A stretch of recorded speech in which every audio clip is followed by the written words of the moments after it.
Moikka! Tervetuloa Myy maailmalle kanavalle. Mun nimi on Minna Hämäläinen ja tänään keskustellaan myynnistä.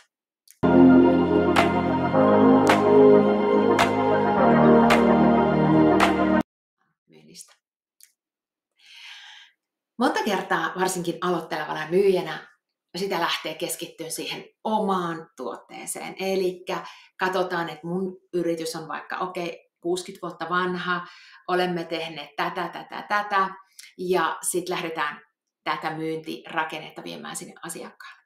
Mutta oikeasti kiinnostaako sun asiakasta kuunnella 30 minsaa sun taustoista? Ei. Se, mikä sun asiakasta kiinnostaa, on kuinka sä voit auttaa häntä hänen liiketoiminnassaan. Eli kun lähdet kontaktoimaan asiakasta, niin lähde aina sillä kärjellä, kuinka mä voin auttaa sinua. Mitä mun ratkaisu tai palvelu tekee sinun liiketoiminnalle.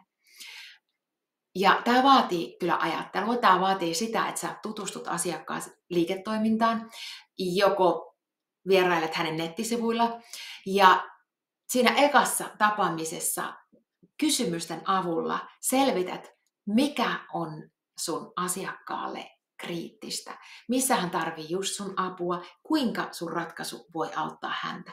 Eli aina kun sä poistut sieltä oman tuotteen erinomaisuuksista tai jostain, että ollaan 60 vuotta vanha yritys tai mitä tahansa, niin tavallaan käännä se katse ja se sun viesti siihen asiakkaaseen. Eli se viestikin voi olla ihan ok, että ollaan 60 vuotta vanha yritys, eli tämä tarkoittaa sitä, että meillä on markkinoilla todennetut työskentelytavat ja näiden tapojen kautta just sinun liiketoiminta voi hyötyä. Mutta et käännä aina, mieti sitä, kuinka sä puhut sille asiakkaalle ja käännä se sun myyntipuhe aina sun asiakasta kiinnostavaksi myyntipuheeksi. Tässä tämän päivän vinkki. Hei, nähdään taas ja hyvää myyntipäivää sulle. Moi moi!